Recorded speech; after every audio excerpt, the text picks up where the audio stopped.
नमस्कार। Standard 7 chapter number 4 simple equations. In that question number 4 right equations for the following statements. यहां पर friends कुछ statement दिए गए हैं और उसके बेस पर आपको इक्वेशन बनाना है। पहला है the sum of number x and 4 is 9। मतलब दो नंबर दिए गए हैं, कौन कौन से, x एंड 4। उसका क्या करना है, सम। अगर हम x एंड 4 का सम करते हैं तो हमको क्या मिलता है, 9। तो इक्वेशन क्या हुआ कि अगर आपने x और 4 का सम किया यानी प्लस किया तो आपको रिजल्ट मिला 9। इजी इक्वेशन बन गया। नेक्स्ट है 2 subtracted from y is 8। अगर आप y में से 2 को सब्ट्रैक्ट करते हो तो आपको 8 मिलते हैं। क्लियर।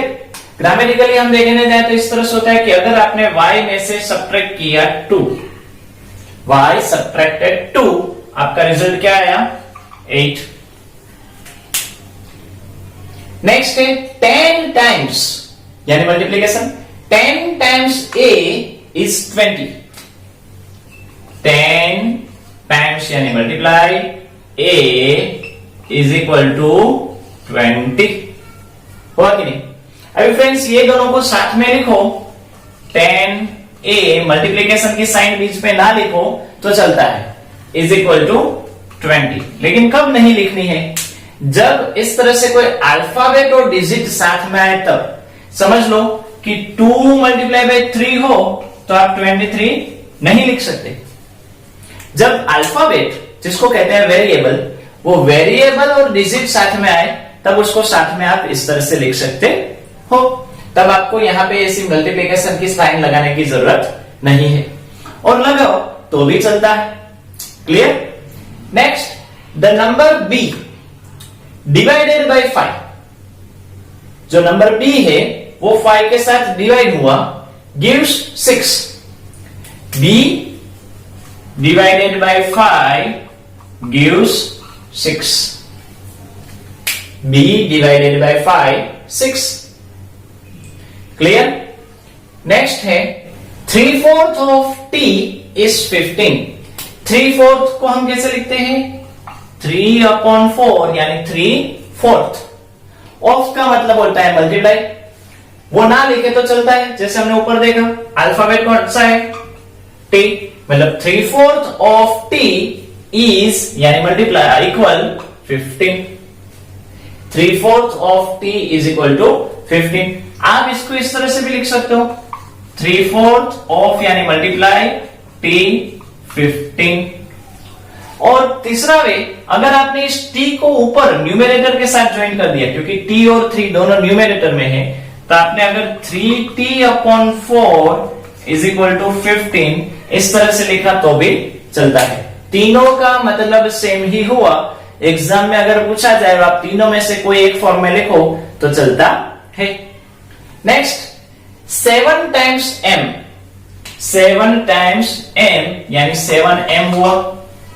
यहां पे जैसे था वैसे 10 टाइम्स a तो हमने 10a लिखा, तो 7 टाइम्स m तो 7m प्लस 7 यानी प्लस 7 गेट्स यू 77। अगर आप ये करते हो तो आपको 77 मिलता है, यानी आपका आंसर क्या हुआ, 77। Easy. Next 1/4 of a number x। 1/4 of x, of मतलब मल्टीप्लाई ना लिखे तो चलता है, x 1/4 of x minus 4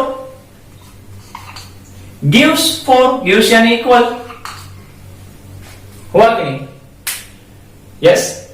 next if you take away 6 from 6 times y। Take away यानी निकालना, निकालना यानी माइनस करना, माइनस करना यानी सब्ट्रैक्ट करना। टेक अवे 6 निकाल दे, मतलब आप क्या कर रहे हो, -6 कर रहे हो। किसमें से, 6 टाइम्स y। किसमें से, 6 टाइम्स यानी 6y। 6 टाइम्स y में से अगर आप 6 निकालते हो यू गेट 60, मतलब आपको कितना मिलता है 60। आंसर क्या है आपका 60।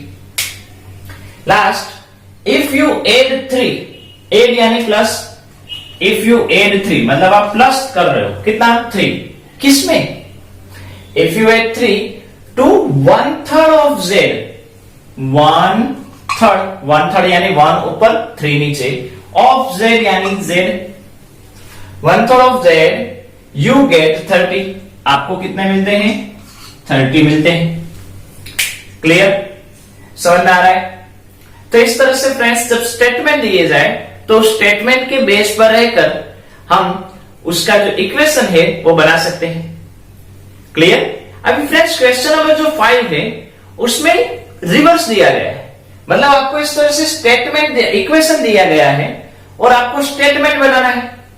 जैसे एग्जांपल ले ले, समझो आपको दिया गया x + 4 = 9, तो आप क्या करोगे, तो इसी तरह से आप लिखोगे कि नहीं, the sum of x and 4 = 9। Clear. चलो देखते हैं question number 5। Write the following equation in statement form. First, p + 4 = 15, p + 4 = 15।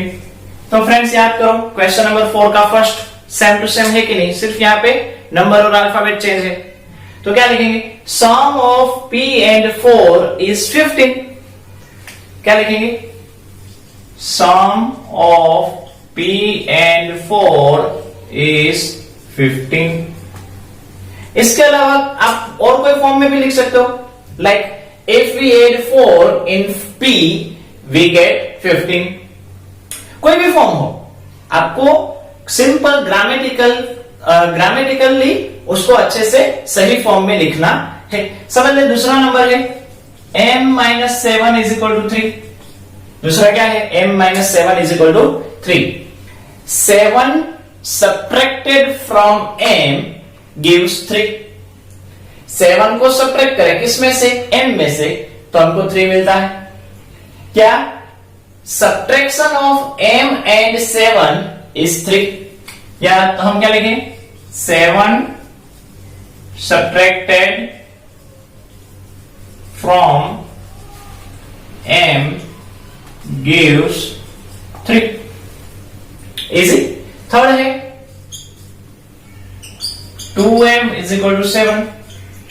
2m यानी 2 × m, 2 times m। Clear.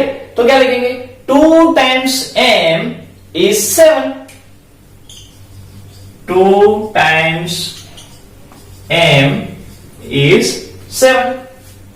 Next fourth number है m/5 = 3। तो फ्रेंड्स यहां पे थोड़ा सा देखो, अगर ये m ना होता तो इस तरह से हो सकता है 1/5 m। इस m को हम इस तरह से अलग लिख सकते हैं और 5 के ऊपर 1 लगा सकते हैं। तो ये क्या हुआ, 1/5 of m is 3। इसको हम क्या पढ़ेंगे, 1/5 किसका, 1/5 m का, तो 1/5 of m is 3। Clear. Next है फिफ्थ नंबर 3m/5 = 6। तो सेम इसको सिर्फ थोड़ा सा अलग करो, जैसे हमने आगे किया था वैसे ही। आगे इस तरह से था तो हमने इस तरह से मर्ज किया था, तो अभी मर्ज दिया हुआ है तो अलग कर सकते हैं। अब इसको क्या पढ़ोगे, सिंपल इसको पढ़ो। यहां पे जैसे 1 था तो 1/5 किया, यहां पे 3 है तो क्या करेंगे, 3/5। क्या किया हमने यहां पे, 3/5 किसका, 3/5 of m is 6। Clear. Next 3p + 4 = 25। मतलब क्या हुआ, इसको हम किस तरह से प्रोनाउंस कर सकते हैं, if we add 4 in 3 times p we get 25। 3 times p plus 4 is 25, जैसे यहां पे किया वैसा। sum of 3 times p and 4 is 25।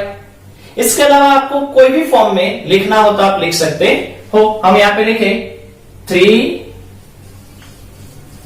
Times p plus 4 is 25.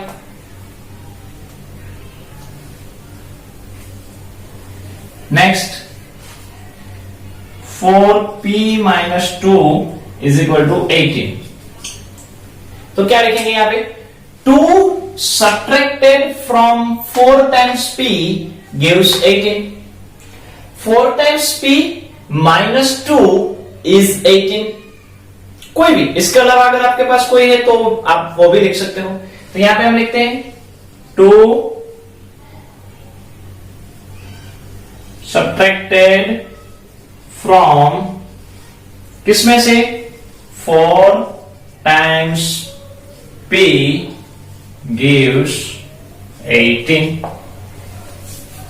And last one, p upon 2 plus 2 is equal to 8. तो friends हमने अभी जैसे यहां दोनों पे अलग किया था उसको, तो यहां पे भी हम अलग करें तो इस तरह से कुछ होगा 1 upon 2 p plus 2 is equal to 8.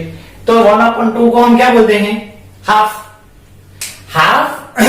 Half of p plus 2 is equal to 8. Sum of half of p and 2 gives 8. कुछ भी, तो हम क्या लिखते हैं? Half of p plus 2 is 8. Friends यहां पे जो इक्वेशन दिए गए हैं उसका आप कोई भी फॉर्म में लिख सकते हो। समझ में आया? क्लियर? एकदम इजी है ना? Very good. Next question number 6, set up an equation in the following cases. यहां पे फ्रेंड्स आपको 4 केस दिए गए हैं, उसके इक्वेशन आपको सेट करने हैं। सिर्फ इक्वेशन ही आपको सेट करने हैं। पहला है, Irfan says that he has 7 marbles more than 5 times the marbles Parmit has. Irfan has 37 marbles. Irfan यहां पे कुछ कह रहा है, क्या कह रहा है? Irfan says that he has 7 marbles more. उसके पास 7 marbles ज्यादा है। किससे? 5 times the marbles Parmit has. परमित के पास जितने भी मार्बल्स है उसके 5 टाइम्स से 7 ज्यादा है। एंड इरफान हैज 37 मार्बल्स, और अल्टीमेटली इरफान के पास कितनी मार्बल्स है? 37। मतलब इरफान के पास 37 मार्बल है, मतलब इज इक्वल टू 37 हो गए। अभी इरफान क्या कह रहा है? ही हैज 7 मार्बल्स मोर, मतलब उसके पास 7 मार्बल्स ज्यादा है मतलब plus 7। Okay, step by step देखते जाओ। टोटल कितने मार्बल्स है? 37 आ गए। अभी 7 मार्बल्स मोर मतलब प्लस 7 हो गए।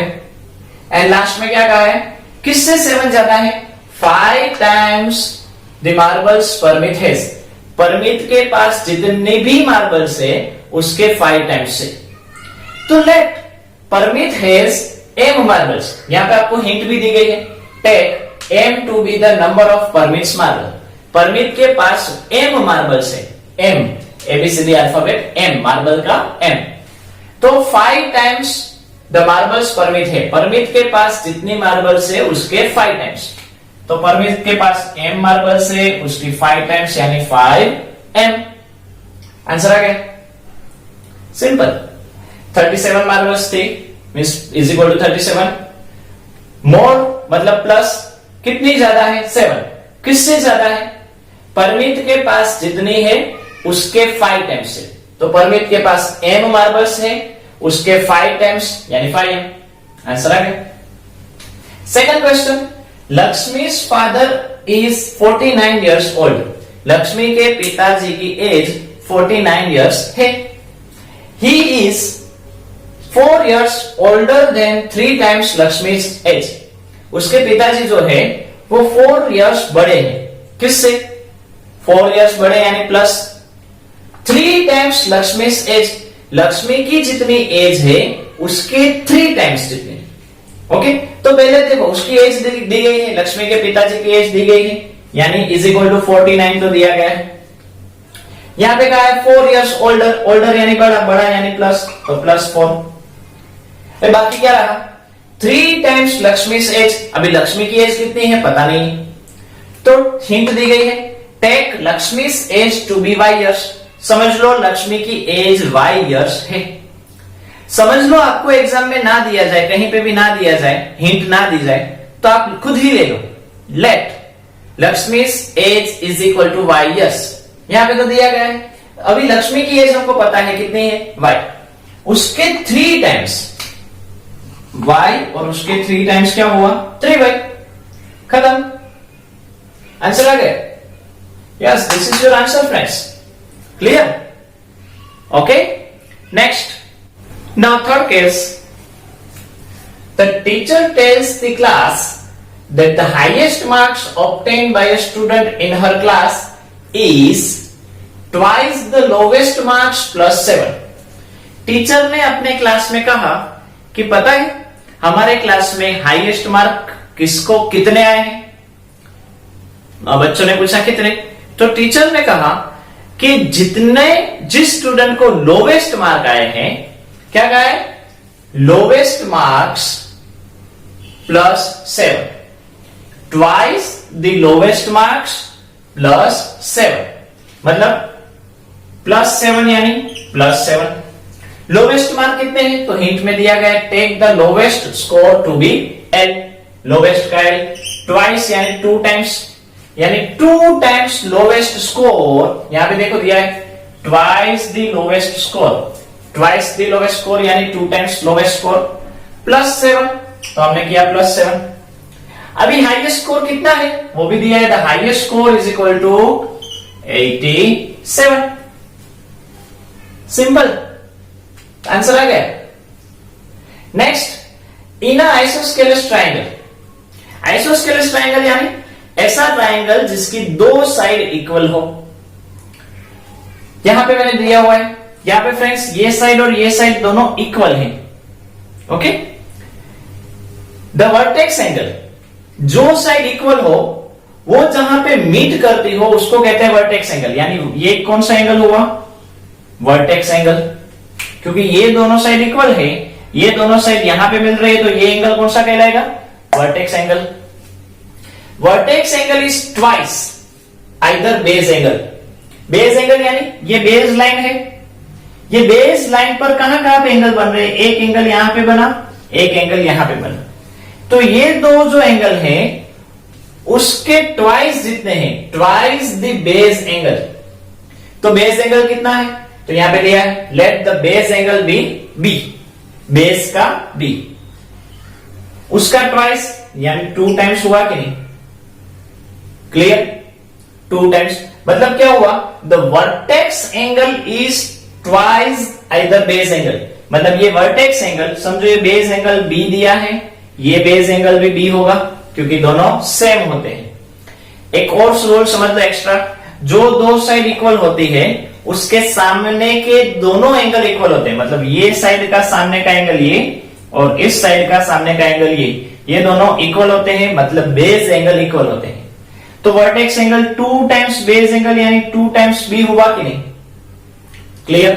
मतलब इस ट्राइंगल में बेस एंगल है बी, सेकंड है बी, एंड वर्टेक्स एंगल कितना हुआ 2 टाइम्स बी। क्यों, क्योंकि यहां पे दिया है ट्वाइस आइदर बेस एंगल, मतलब बेस एंगल के 2 गुना, ट्वाइस जितना। अभी फ्रेंड्स याद करो, आपको हिंट में भी दिया है, remember that the sum of angles of triangle is 180। Triangle के तीनों एंगल्स का सम 180 होता है, मतलब 2 times B plus B plus B, 2 times B plus B यानी कितना होता है 180। ये आपका आंसर आ गया। पर इक्वेशन नहीं है तो क्या होता है 1, यहां पे भी क्या होता है 1।